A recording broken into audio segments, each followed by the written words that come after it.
Exode chapitre 15. Alors Moïse et les Israélites chantèrent ce cantique en l'honneur de l'Éternel. Je chanterai en l'honneur de l'Éternel, car il a fait éclater sa gloire. Il a précipité le cheval et son cavalier dans la mer.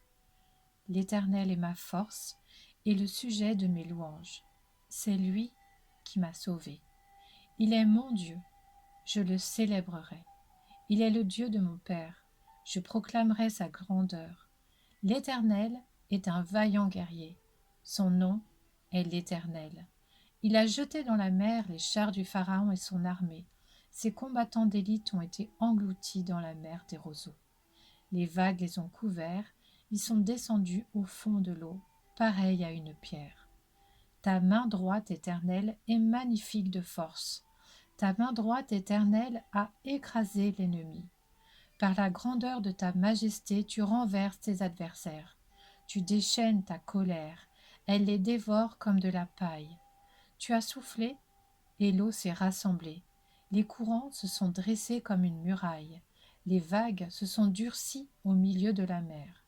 L'ennemi disait : je les poursuivrai, je les rattraperai, je partagerai le butin. Ma vengeance sera assouvie, je tirerai mon épée, ma main les détruira.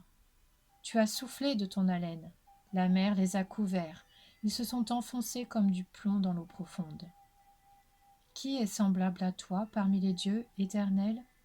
Qui est comme toi, magnifique de sainteté, redoutable, digne d'être loué, capable de faire des miracles ?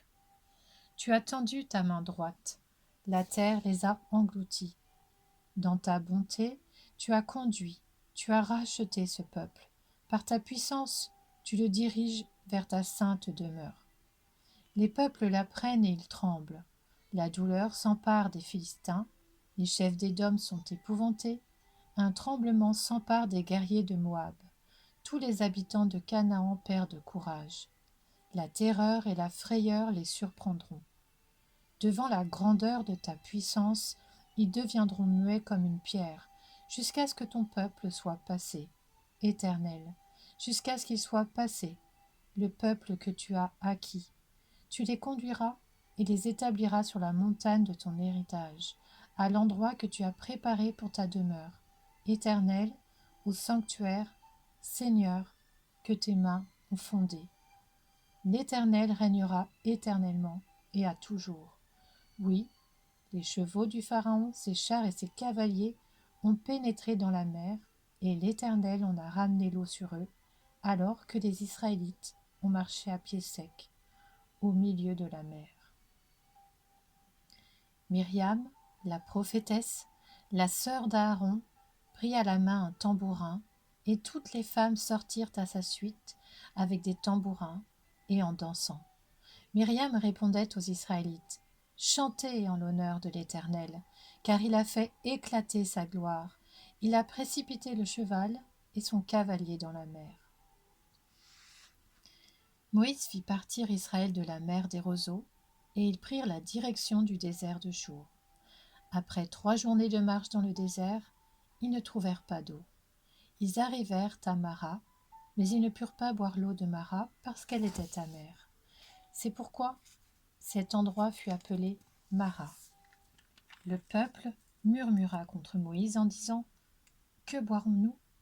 Moïse cria à l'Éternel, et l'Éternel lui indiqua un morceau de bois qu'il jeta dans l'eau, et l'eau devint douce. Ce fut là que l'Éternel donna au peuple des prescriptions et des règles, et ce fut là qu'il le mit à l'épreuve. Il dit : si tu écoutes attentivement l'Éternel ton Dieu, si tu fais ce qui est droit à ses yeux, si tu prêtes l'oreille à ses commandements, et si tu obéis à toutes ses prescriptions, je ne te frapperai d'aucune des maladies dont j'ai frappé les Égyptiens, car je suis l'Éternel, celui qui te guérit. Ils arrivèrent à Élim, où il y avait 12 sources d'eau et 70 palmiers. Ils campèrent là, près de l'eau. Exode, chapitre 16. Toute l'assemblée des Israélites partit d'Élim, et ils arrivèrent au désert de Sin, qui est entre Élim et le Sinaï, le 15e jour du 2e mois après leur sortie d'Égypte. Toute l'assemblée des Israélites murmura contre Moïse et Aaron dans le désert. Les Israélites leur dirent: Pourquoi ne sommes-nous pas morts de la main de l'Éternel en Égypte, quand nous étions assis près des marmites de viande, quand nous mangions du pain à satiété? Au contraire, vous nous avez conduits dans ce désert pour faire mourir de faim toute cette assemblée. L'Éternel dit à Moïse: Je vais faire pleuvoir du pain pour vous depuis le ciel. Le peuple sortira et en ramassera chaque jour la quantité nécessaire. Ainsi, je le mettrai à l'épreuve et je verrai s'il suivra ou non ma loi. Le 6e jour, ils prépareront ce qu'ils auront apporté, c'est-à-dire le double de la portion ramassée chaque jour. Moïse et Aaron dirent à tous les Israélites: Ce soir, vous reconnaîtrez que c'est l'Éternel qui vous a fait sortir d'Égypte. Le matin, vous verrez la gloire de l'Éternel, parce qu'il a entendu vos murmures contre lui. Que sommes-nous en effet pour que vous murmuriez contre nous? Moïse dit: L'Éternel vous donnera ce soir de la viande à manger, et le matin du pain à satiété, parce qu'il a entendu les murmures que vous avez proférés contre lui. Que sommes-nous en effet? Ce n'est pas contre nous que vous murmurez, c'est contre l'Éternel. Moïse dit à Aaron: Dis à toute l'assemblée des Israélites: Approchez-vous devant l'Éternel, car il a entendu vos murmures. Tandis qu'Aaron parlait à toute l'assemblée des Israélites, ils se tournèrent du côté du désert, et voici que la gloire de l'Éternel parut dans la nuée. L'Éternel s'adressa à Moïse: J'ai entendu les murmures des Israélites. Dis-leur: Au coucher du soleil, vous mangerez de la viande, et le matin, vous vous rassasierez de pain. Ainsi, vous reconnaîtrez que je suis l'Éternel, votre Dieu. Le soir, survinrent des cailles qui couvrirent le camp, et le matin, il y eut une couche de rosée autour du camp. Une fois cette rosée dissipée, il y avait à la surface du désert quelque chose de petit comme des grains, quelque chose de fin, comme la gelée blanche sur la terre. Les Israélites regardèrent et se dirent l'un à l'autre: Qu'est-ce que c'est? En effet, ils ne savaient pas ce que c'était. Moïse leur dit: C'est le pain que l'Éternel vous donne pour nourriture. Voici ce que l'Éternel a ordonné: que chacun de vous en ramasse ce qu'il faut pour sa nourriture, une mesure de 2 litres par personne, suivant le nombre que vous êtes. Chacun en prendra pour ceux qui sont dans sa tente. C'est ce que firent les Israélites, et ils en ramassèrent les uns plus, les autres moins. On mesurait ensuite la quantité précise. Celui qui avait ramassé plus n'avait rien de trop, et celui qui avait ramassé moins n'en manquait pas. Chacun ramassait ce qu'il fallait pour sa nourriture. Moïse leur dit: Que personne n'en laisse jusqu'au matin. Ils n'écoutèrent pas Moïse, et certains en laissèrent jusqu'au matin, mais il s'y mit des vers, et cela devint infect. Moïse fut irrité contre ces gens. Tous les matins, chacun ramassait ce qu'il fallait pour sa nourriture, et quand venait la chaleur du soleil, cela fondait. Le 6e jour, ils ramassèrent une double quantité de nourriture, 4 litres pour chacun. Tous les chefs de l'assemblée vinrent le rapporter à Moïse. Celui-ci leur dit: C'est ce que l'Éternel a ordonné. Demain est le jour du repos, le sabbat consacré à l'Éternel. Faites cuire ce que vous avez à faire cuire. Faites bouillir ce que vous avez à faire bouillir, et mettez en réserve jusqu'au matin tout ce qui restera. Ils le laissèrent jusqu'au matin, comme Moïse l'avait ordonné, et cela ne devint pas infect. Il ne s'y mit pas de verre. Moïse dit: Mangez-le aujourd'hui, car c'est le jour du sabbat, en l'honneur de l'Éternel. Aujourd'hui, vous n'en trouverez pas dans la campagne.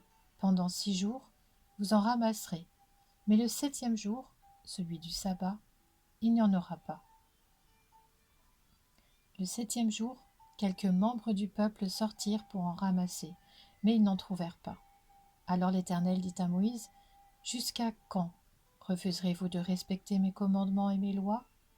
Considérez que c'est l'Éternel qui vous a donné le sabbat. Voilà pourquoi, le 6e jour, il vous donne de la nourriture pour 2 jours. Que chacun reste sous sa tente, que personne ne sorte de chez lui le 7e jour. Et le peuple se reposa le 7e jour. La communauté d'Israël donna à cette nourriture le nom de manne. Elle ressemblait à de la graine de coriandre, était blanche et avait le goût d'un gâteau au miel. Moïse dit : Voici ce que l'Éternel a ordonné, qu'une mesure remplie de manne soit conservée pour vos descendants. Ainsi, ils verront le pain que je vous ai fait manger dans le désert après vous avoir fait sortir d'Égypte. Moïse dit à Aaron : Prends un vase, mets-y 2 litres de manne et dépose-le devant l'Éternel, afin qu'il soit conservé pour vos descendants. Suivant l'ordre donné par l'Éternel à Moïse, Aaron le déposa devant le témoignage, afin qu'il soit conservé. Les Israélites mangèrent de la manne pendant 40 ans, jusqu'à leur arrivée dans un pays habité. Ils mangèrent de la manne jusqu'à leur arrivée aux frontières du pays de Canaan. La mesure de 2 litres correspond à un dixième de la mesure étalon.